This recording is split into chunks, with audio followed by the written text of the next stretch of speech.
guys! Welcome to our very first podcast. This is Going the Distance with A&J. This is Lysa.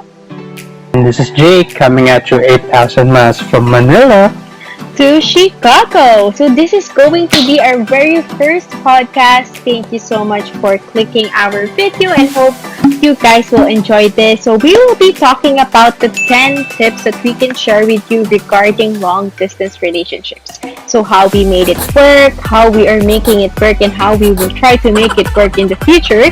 So to give you a quick background. Ang masasabi ko lang, hindi to English. Filipino naman tayo parehas, diba? Filipino naman tayo parehas, okay?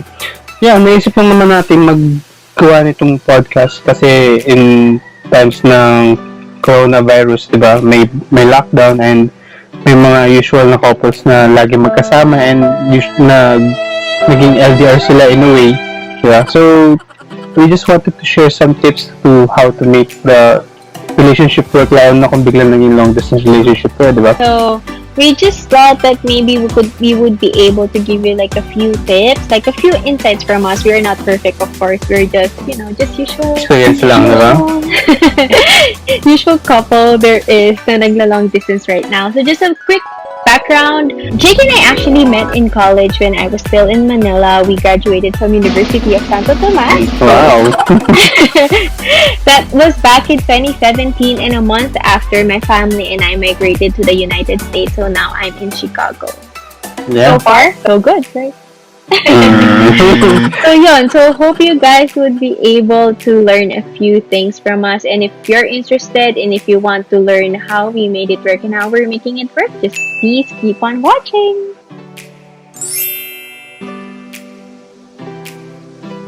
What's our first tip? Okay. First tip dito. So, ang pinaka-first tip natin ay creative communication is key. So, sa lahat naman ng relationship, di ba? Kahit di naman LDR, kahit yung mga relationship na kahit mga magkasama na magkasama sa isang bahay, di ba? Communication is the key talaga. Kasi isa yun sa pinaka-importanting foundation ng isang relationship, di ba? And lalo na pag sa mga naka-long distance relationship, kasi yun na lang pinangahawakan niya everyday, di ba? And it wouldn't work pag kuwari may isang araw na hindi talaga kayo nakapag-communicate. I mean, siguro nag-work siya sa ibang couple, pero di ba, parang sobrang laking factor na kailangan talaga na kapag-usap kayo everyday. Yeah, exactly. Kasi parang communication is really all you have. Like, unlike some really lucky couples who are in a long-distance relationship, pero they're like in different cities lang. So, pwede silang magkita once in a while, like every other week or even once a month. Kaya nilang gawin yun. But sa situation natin, it's kind of different kasi syempre hindi naman ako pwedeng umuwi ng bigla ng Pilipinas, syempre it's expensive and madaming factors that comes with it. So, sa relationship natin, all we have really is video call and really chat about everything. And even during like special occasions on your birthdays, my birthdays, or even Christmas and such, we really get to each other. So, all we could do is video call, right? And then, parang naging running joke na nga siya sa amin ni Jake na parang sa lahat ng occasion, twice kami nagsiselebrate. Kasi parang 2 beses nagpa-umaga. So, it makes it exciting din. So, parang yung 3 years, parang napakahaba na niya. Right? And of course, there are days when it gets so boring kasi syempre, routinary din naman minsan ang buhay, di ba, paulit-ulit lang. So, that's why we said creative communication is key. So, in our relationship, we try to be creative as much as possible. So, paano ba tayo nagiging creative? Parang sa Facebook Messenger, parang may mga filters na kung ano ng mga games and stuff, di ba? Sa IG, sa Snapchat, and di ba, parang magiging creative lang kayo kung paano magkakaroon ng spice yung bawat araw. Kasi kung araw-araw lang na video call, alam mo parang add ko paano may kukwento yung araw mo in a different way. So siguro, you just need to spice things up. Ayun. Yeah, exactly. So parang in our case also, So we try to play some games. So Jake and I were both fan of board games. So at some point in our relationship, I think that was last year, so si Jake, pumili siya ng napakadaming board games and we would play it at home. So what we would do, since wala akong copy ng mga board games na yun, magbi-video call kami. He would show me like all my cards and then sasabihin ko sa kanya, so I think ito yung ititira ko, gano'n. So medyo mahirap siya. So may daming effort. It's time consuming. Grabe yung effort sa part ni Jake. Till may na-discover kaming website online where you can play board games. So yun, if you guys are interested ko anong website yun, please leave down a comment below and we will tell you the website. So yun, as easy as chess up to the hardest board game, nandun siya sa website na yun. So yun, it gets easier for us and it's so much fun as well. And then also, siguro one good example is video games. So Jake is actually a big fan of video games. So he plays Mobile Legends. So tinuruan niya ako kung paano mag-Mobile Legends. And we would play just so, may other bonding other than talking to each other via video call. So we would play video games. And also, there are movie nights na manonood kami ng binge kami ng series, Korean dramas or even movies. We would watch it together. There's Netflix parties that also helped us during that time. So yun, there are so many ways for you guys. So I think our tip really is find what you guys like both. And then you guys do it at the same time. Di ba? Para lang may twist lang, di ba? Kasi parang yun din yung para maging memorable yung araw. Alam mo, hindi naman sobrang memorable na para mga special occasions, pero para maalala mo na, ay, nagantong araw, nag-video game kami, nag-karaoke nights kami, di ba? Para meron na kayo something to remember that special day, di ba? Every day is a special day with your loved one. It's how you deal with it na lang sa bawat araw na yun, how you make it special. So yun, that's our tip number 1. Medyo matagal tayo sa tip number 1. Okay. What? Medyo matagal tayo sa tip number 1, pero sige. Yes, medyo napahaba. Sorry guys. So our tip number 2, we'll make it quick.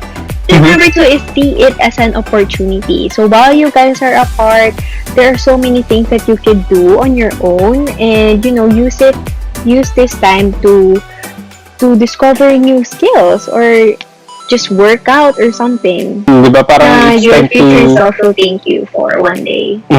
Yung time na awake kayo sa isa't isa, that's the time you can work on yourself, di ba? Improve yourself. Para kung sakali makikita kayo sa near future, di ba? Para makikita niya may nagbago sa and stuff. Di ba? May bago kang mapapakita sa kanya, may bago kang pagmamalaki. Di ba? It's not always about the relationship, di ba? At the time, lalo sa mga LDR, di ba? Hindi lang naman dun umiikot yung buhay, di ba? Hindi naman tumitigil ang mundo nung dahil nagkalayo kayo and stuff. Parang see it as an opportunity talaga na you could work it as your me time, di ba? Pag habang yung mga natutulog yung partner mo and stuff, di ba? Parang ganun.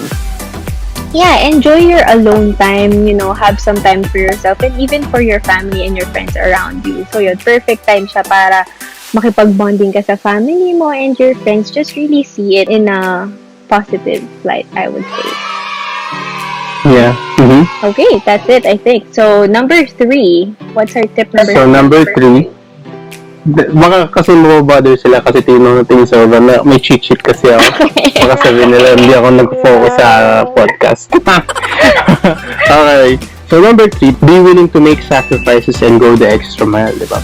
Not to sound too cheesy, pero kung talagang mahal mo yung isa tao, di ba? Parang totoo yung sinasabi nila kung gusto talaga may paraan. Parang if you really like to spend more time with your partner, hindi ka naman mauubusan ng paraan, hindi ka mauubusan ng mga ways para enjoy yung bawat time na magkasama kayo, lalo na video call lang kayo, voice calls, diba? One perfect example, diba? Work situation, diba? Nakita ko dito sa cheat sheet natin. One big sacrifice that he did during our situation na long distance kami is he gave up 8 to 5 work just because it's not working for us. So just a little background, we're both accounting majors, so most of our jobs really is gonna be corporate job. So merong 8 a.m. to 5 p.m. na work schedule, and during that time it wasn't really working kasi while he was working I was asleep, so we really can't talk that much. So what he did is naghanap siya ng trabaho na would allow us to talk more. So right now he's working time from 5 p.m. to 2 a.m. So at least that gives us more leisure time to talk to each other, even when he's working. We're both working at the same time. So I feel like that's really one of the biggest sacrifices that he did, just because it affects his life so much. And even his sleep schedule, the body clock, talagang ang daming sacrifices just to make it work. So yeah, thank you for doing that. Siyempre, parang kung isipin mo naman, hindi mo rin naman ginusto yung situation, di ba? Kasi siyempre, nasa parang kakagraduate mo lang din nun, di ba? And siguro parang sa part ko, I think para lang mag-work lang din yung relationship, di ba? I think I needed to make that decision para lang din to keep the love longer. Yes! It just really gives us more time to bond with each other. And what he's saying is it helps the love grow din. Yes! Parang ganon. Just to add lang din, siguro since may sinabi kang example sa akin, may sabihin din akong example sa'yo, di ba? Na parang, kuwari, may mga talagang napag-uusapan natin, di ba, na minsan may mga nakikita kang t-shirt and stuff, may mga nakikita kang souvenirs, di ba? Parang wala lang. Kukolektahin mo lang lahat ng mabibili mo, tapos pag once na nakita kayo, di ba? Parang dun mo siya ibibigay lahat na parang ito yung nag-accumulate na regalo for the past year, for the past couple of years, di ba? And it's something to look back na parang ito yung binabili ko kasi naalala ko na may nahilig ka sa ganyan, di ba? Parang wala lang. Sweet, pero di ba? Not too cheesy. Yeah, thank you. Thank you for saying that. That became like a habit of mine kasi we don't really know when we will see each other next. So whenever I go to like the mall or something with my family and then there's like an item that reminds me of Jake, I would buy it. That's like an extra mile that's really not required of you to do. Pero pag naalala mo yung tao, gusto mo lang bilhin even when you don't know when you will see each other next, diba? So yun, just a little somethings. And we've only tried this like a couple of times pa lang. Pero parang we try to like send each other some care packages, like shirts or something. Just really something that could brighten up his day and, na maisip niya na, naalala niya ako during that time. So yun, really small thing that gives a big impact. Okay. So ano yung next point natin? Para bago sa ito? Yeah, so our next tip is actually be involved and supportive. Okay. So ako na ang magkukwento dito. Saka lang ako, pero sige, ikaw na. Okay, so one perfect example dito is while you guys are both apart from each other, you get to have your own thing, right?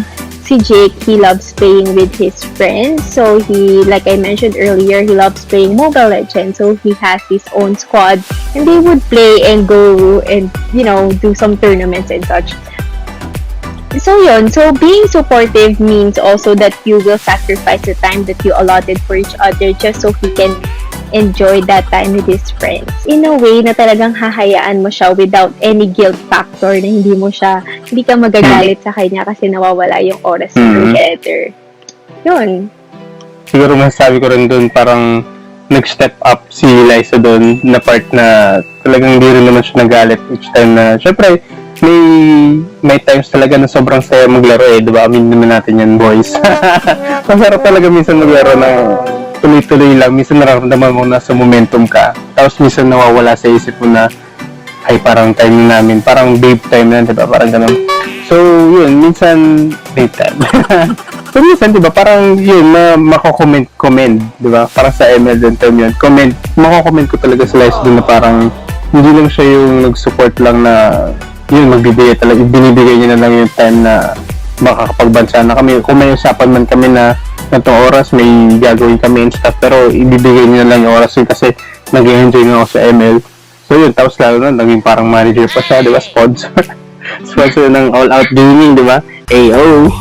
Dapat nga pala sa mga kaspad ko dyan, diba? Siguro i-add ko na lang din, hindi lang naman dapat siya yung magbibigay ng time. Siguro wag mo rin kakalimutan, siguro once or twice na pinagbigyan ka, diba? Parang okay na yan, pero make sure na babawi ka na rin kasi syempre nauubusin naman yung pasensya nila, diba? Relate ka ba doon? Hindi naman ako relate. Hindi naman naubos ang pasensya ko.